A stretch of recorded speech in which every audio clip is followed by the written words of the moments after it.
Alors, aujourd'hui, on va répondre à cette question de savoir comment faire pour immigrer au Canada en tant que travailleur et comment faire pour s'y installer. Donc, on va se concentrer sur le passage du permis de travail fermé à la résidence permanente. Reste donc scotché. Aujourd'hui, on va débattre de cela ensemble.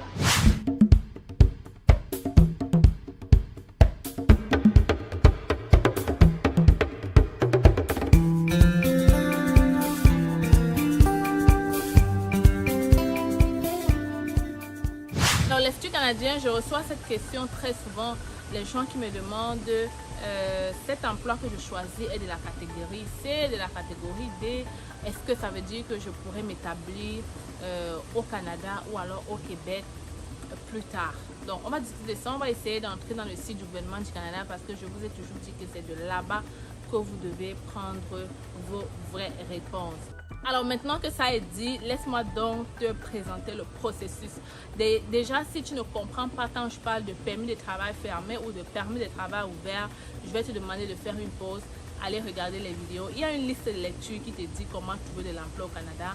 Dans cette liste de lecture, j'ai présenté plusieurs vidéos qui t'expliquent le permis de travail fermé. On ne va pas revenir dessus, sinon ce sera très long. Donc, va regarder toutes ces vidéos-là. N'oublie pas de t'abonner. Abonne-toi, partage les vidéos. Et surtout, n'oublie pas de cliquer sur la cloche de notification. Alors, vous avez raison de vous poser cette question parce que lorsqu'on immigre, le but, c'est de pouvoir avoir les papiers parce que obtenir la résidence permanente te facilite les choses plus tard si tu veux faire venir des gens ou alors si tu veux même investir, si tu veux même avoir du côté financier, clairement, il est mieux d'avoir la résidence permanente. Il faut aussi savoir que pour avoir la citoyenneté, tu passes par la résidence et ensuite la citoyenneté. Donc, il est très important d'obtenir rapidement ta résidence permanente si tu veux pouvoir profiter de toutes les facilités qu'offre le Canada, que ce soit du domaine financier ou du domaine... bref, il est important de vite faire pour avoir tes papiers.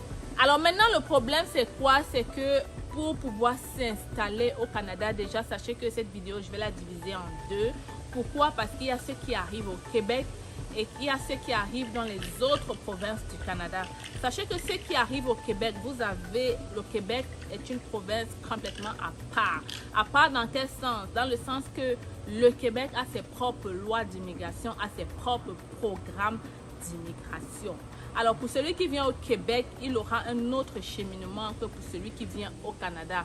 Qu'à cela ne tienne, les trucs sont quand même semblables. Pour celui qui vient au Québec, il y a ce qu'on appelle le programme de l'expérience québécoise. Pour celui qui vient au Canada, le programme de l'expérience canadienne. Alors, si tu es entré au Canada avec un permis de travail, que ce soit fermé ou ouvert, pour obtenir ta résidence, tu as la possibilité, et je pense que c'est d'ailleurs les seuls, je pense, qui te donnent quand même cette facilité de pouvoir avoir ta résidence. Alors, tu vas déposer ta demande. Si tu es au Québec, dans le programme de l'expérience québécoise, tu vas commencer par demander ce qu'on appelle un CSQ. Et ça, c'est la même procédure que les gens qui viennent avec le permis d'études. Donc, tu vas demander un CSQ et tu vas demander ensuite la résidence permanente à partir du programme de l'expérience québécoise. OK? Et pour ceux qui viennent au Canada, vous allez demander la résidence permanente à partir de, quand je dis Canada, ceux qui viennent dans les autres provinces autres que le Québec, vous allez demander la résidence à partir du programme de l'expérience canadienne. Donc, je vais répéter très bien. Si tu viens au Canada, dans une province autre que le Québec, tu vas être concerné par le programme de l'expérience canadienne. Pour ceux qui sont au Québec, programme de l'expérience québécoise. Aussi simple. Alors maintenant, quelles sont les conditions? Maintenant que tu as compris le processus, quelles sont les conditions pour avoir cette sélection-là, pour avoir cette résidence passant par ces programmes? De ce que j'ai vu, les conditions sont quand même semblables. On dirait que c'est la même chose. Bref, c'est similaire. Je vais te montrer ça. Mais le gros problème repose sur quel fond? Le gros problème repose sur la catégorie de l'emploi sur lequel tu as utilisé pour entrer au Canada.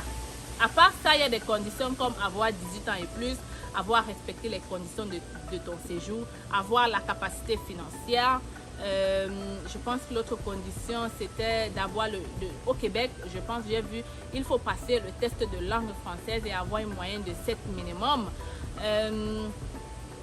Je pense qu'au Canada, il n'y avait pas. Bref, la grosse question et le gros problème, parce que les autres conditions sont facilement, tu peux facilement les obtenir. Maintenant, le gros problème réside sur le fait qu'il faut obtenir un emploi dans la catégorie 0, A ou B.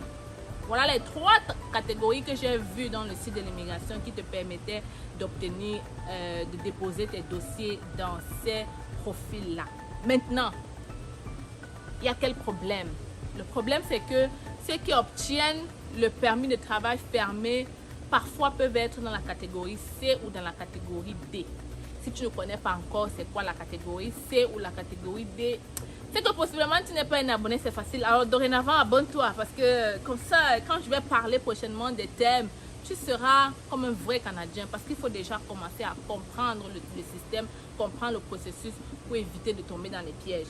Alors quand on parle de catégorie C ou D, c'est vraiment la basse classe. Ce sont des gens qui n'ont pas besoin de diplôme. On va peut-être parler des bouchers, des préposés au service à la clientèle, des serveuses de restaurants. Donc les professions dont tu n'as pas besoin de diplôme. Donc on t'apprend, D c'est surtout qu'on t'apprend pendant que tu es en train de travailler. On appelle ça les professions de catégorie D. Donc on peut te montrer directement le travail au moment où tu signes même ton contrat de travail. Donc ça c'est plus les serveuses et les préposés dans les centres de station. Vous êtes dans la catégorie D. Les bouchers et tout ça, vous êtes dans la catégorie C. Les nettoyeuses, les entretiens ménagers, tout ça c'est dans la catégorie C. Ça n'émane rien du tout. Alors, je comprends votre inquiétude parce que la plupart des gens qui entrent au Canada quand même, je ne vais pas dire la plupart, mais je sais qu'il y a certains abonnés qui sont dans cette catégorie-là. Le problème maintenant, c'est que vous vous demandez comment vous allez faire pour obtenir votre résidence permanente si vous ne pouvez pas passer par ces 2 programmes-là. Alors, ce que je vais te dire, c'est quoi? Réellement, j'ai essayé de fouiller, de cafouiller. Je ne suis pas vraiment entrée en profondeur, manque de temps. Je vais peut-être essayer prochainement, mais je voulais déjà vous dire que réellement, vous avez raison de vous inquiéter. Mais, comme je dis toujours aux gens, croyez-moi, il y a des possibilités une fois que tu es sur le territoire. Il y a des possibilités. Moi, si c'était moi, clairement, qu'est-ce que j'allais faire? C'est que possiblement, quand tu commences à travailler dans un poste de la catégorie C ou D, après 2 ans, ok, si tu vois qu'on ne peut pas te donner la résidence permanente, alors essaye d'aller dans un poste de la catégorie C. C'est pas très compliqué. Si tu es déjà bon dans ton domaine, tu peux voir avec ton manager, vous pouvez signer un contrat qui te rapproche. Peut-être si tu signes superviseur, si tu étais même un nettoyeur et on te signe le poste comme superviseur, ça peut te permettre sûrement de déposer ta demande dans la catégorie C et tu vas retravailler 2 ans encore et ensuite tu pourras maintenant déposer ta demande de résidence permanente.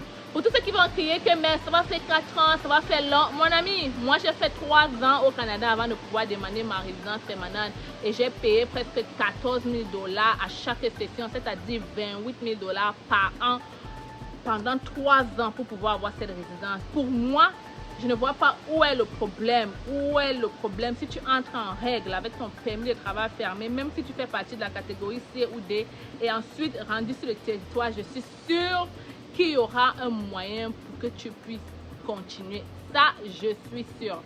Parce que la catégorie C ou D, ce sont les camionneurs. Donc, vous pensez que tous les camionneurs qui sont entrés avec le permis de travail fermé ont dû retourner chez eux? Je ne pense pas. Ok? Je pense que si tu arrives et dès que tu mets tes pieds au sol, tu commences à cafouiller, à faire des recherches. Tu prends même un avocat pour t'aider dans ces recherches-là, ou toi-même tu entres dans le site de l'immigration, tu vas trouver un moyen. Lorsque moi j'ai vu, le moyen le plus facile serait vraiment de discuter avec ton employeur parce que lui aussi, il a plus d'avantages à faire en sorte que tu restes sur le territoire qu'on te renvoie si tu as été un bon employé. Donc, tu vas voir avec lui, il va essayer de te donner un poste dans la catégorie C. Et comme ça, avec ça, tu pourras demander ta résidence permanente. Sachez que aussi, lorsque tu entres avec le permis de travail fermé, après tes 2 ans, si ton contrat est terminé, tu peux demander le permis d'études, tu travailles et ensuite, bon, ça les gens vont me dire que c'est très compliqué. Donc, allons-y avec l'option que je te parle. Tu discutes avec ton employeur, vous choisissez une catégorie supérieure et après vous pouvez faire d'autres choses. C'est sûr qu'il y a d'autres possibilités, mais comme je dis, je ne suis pas avocate, je ne suis pas vraiment allée chercher en profondeur, mais je sais qu'il y a des moyens et peut-être si entre-temps je trouve une personne qui a pu trouver la solution à ça, je vais venir partager avec toi. Si toi aussi, tu es cette personne-là qui est entrée avec un permis de travail fermé sur la catégorie C ou D et qui a pu finalement avoir sa résidence, tu peux venir partager ton expérience, même en commentaire, ou bien tu m'écris en privé. Je vais juste partager en anonyme pour aider la communauté à pouvoir enlever ce doute. Parce que je me suis rendu compte que ça freine beaucoup de gens. Les gens disent « Oh, mais je ne peux pas parce qu'en réalité, tu entres avec la voie normale. Du moment où tu n'entres pas comme ça, pas derrière, je suis sûre qu'il y aura un moyen pour que tu puisses continuer à résider, à travailler jusqu'à l'obtention de ta résidence. Ça, je suis sûre. Alors, j'espère que la vidéo t'aura aidé. Vraiment, c'est ce que je voulais discuter avec toi. Je voulais surtout rassurer ces gens-là qui n'arrivent pas à passer à l'action juste à cause de ce blocus qu'ils ont dans leur tête. Ok? Il ne faut pas prendre des expériences des autres pour vous. Essayez vous-même. Au moment où tu es entré par la vraie porte, je suis sûre que tu pourras t'en sortir. C'était dans l'instant, c'est facile, toujours content de te parler. N'oublie donc pas de t'abonner, partage les vidéos, laisse-moi un pouce si tu auras apprécié l'information que je viens de partager avec toi. Et puis, on se reverra dans une autre vidéo très bientôt. Bye! Alors, l'Institut canadien, j'espère que vous allez très bien. Aujourd'hui, je vous présente notre cabinet. C'est facile, recrutement et conseil. Oui, les amis, je suis au Cameroun. Je suis là pour répondre à tous vos besoins d'immigration sur le Canada. Nous offrons plusieurs services, permis d'études, visa visiteur, résidence permanente et bien d'autres encore. Et le plus important, c'est que en ce moment, nous sommes en rabais de 20% sur le permis d'études. Alors voilà la grosse nouvelle que je comptais partager avec toi aujourd'hui. Ne perds donc pas le temps. Viens nous rencontrer en agence si tu veux pouvoir réaliser ton rêve canadien d'étudier au Canada. Les gens ont souvent dit qu'étudier au Canada, ça prend du temps. Ça prend de l'argent plutôt, ok? Les gens pensent souvent qu'étudier au Canada, ça demande d'être riche. Ici à l'agence, on évalue ton profil et on cherche des écoles qui vont pouvoir t'admettre rapidement, mais aussi des formations courtes à moins cher en fait. Donc, si tu veux pouvoir bénéficier de ce rabais, si tu veux pouvoir faire ta demande de bourse d'étudiant, ne perds pas le temps, ok?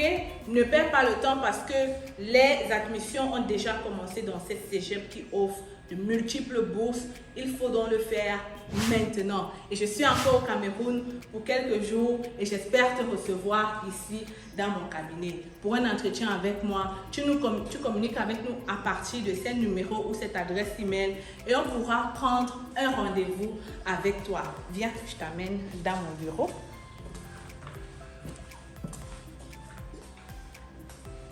Alors, bienvenue dans le bureau de C'est facile. Tu viens juste d'arriver. Hein?